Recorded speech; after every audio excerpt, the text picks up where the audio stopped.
So I pitched this idea that there should be a teacher that gets to speak at graduation, that you as the students would have a chance to nominate a member of the faculty to get to deliver a message to you. And unfortunately, it didn't go through.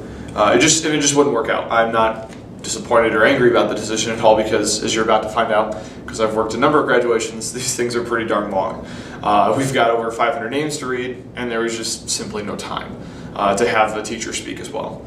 But the reason that I wanted to have a teacher speak is because you're going to get to hear from Dr. Tiemann and Dr. Sutphin and from the president of the school board, and they're all outstanding individuals. They're going to give great speeches, but with respect to them, their messages would have a slightly different tone than a message that a teacher would deliver.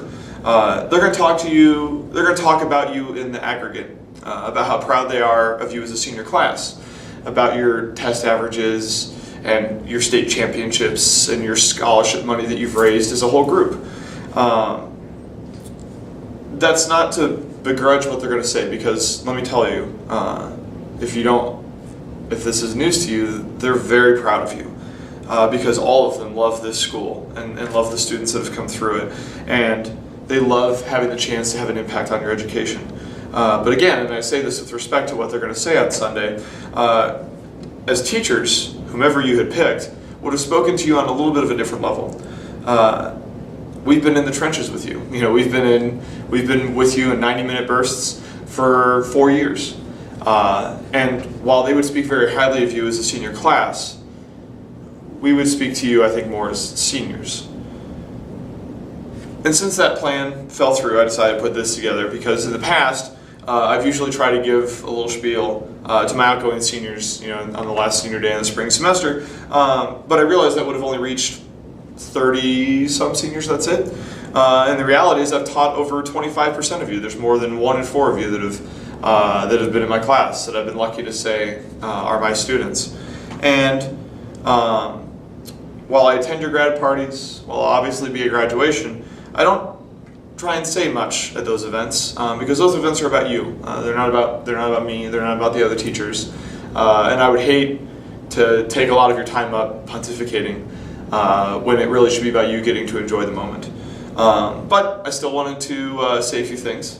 And since apparently a lot of you follow me on social media, I decided to take advantage of that. And I have a few parting thoughts that I want to share with you. First things first, I know that they're probably getting on your nerves right now, but you need to make sure to thank the members of your family, especially your parents or whomever's raised you throughout your life. You probably don't get it because right now you think the graduation should be about you, and it should. But this is also a culminating event for them that's 17, 18 years in the making. I mean, you're an adult now. But they were there to hold you when you were, when you could fit in their hand. They changed your diapers. They woke up at 3 a.m. during thunderstorms to make sure you were safe. They drove you to all your activities. They worried about you at sleepovers. They stayed up until you came home from prom. They did the best to keep you going even when your senioritis kicked in. Behind everything you've done is your family. And take a moment to thank them for that. Second thing, Millard West will always be your home if you want it. We love to hear from you. We really do. The best part of this job, and that says a lot because what I do on a daily basis is awesome, but the absolute best part of this job is getting to hear from you and what you're up to after high school. We're good at listening. We're good at giving advice if you want it. Third thing, if you did what you needed to in your years at West, then you're ready. And by what I mean by if you did what you need to is you know who you are if you just did the bare minimum to skate by, and you know who you are if you actually tried and put the effort in to do well in school. If you did that, if you took care of your business while you were here at West, then you are ready for whatever you do next. And I promise you that. Doesn't matter if it's a job, going into the military, VOTEC, community college, four-year school, whatever it is, you're ready. That doesn't mean you're not going to stumble, doesn't mean you're not going to hit a rough patch or have an insanely tough class or an impossible boss to deal with or anything like that, but it means you have the tools you need and the guts it's going to take to dig deep and get through it. I say it to my students And I hope you know that I genuinely mean it. But I believe in you. And I always have. And you'll do just fine.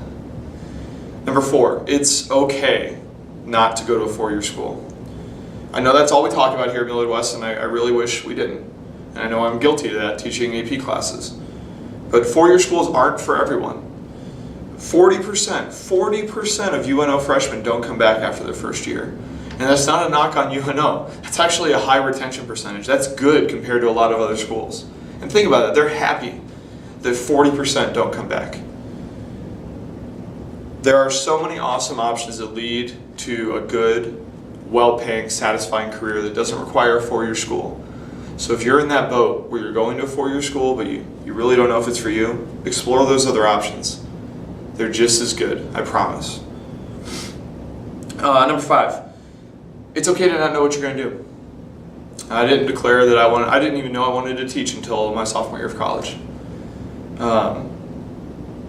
One of my favorite lines from The Lord of the Rings, it's a poem about the prophecy of Aragorn returning to be the king. And the line simply says, "Not all those who wander are lost.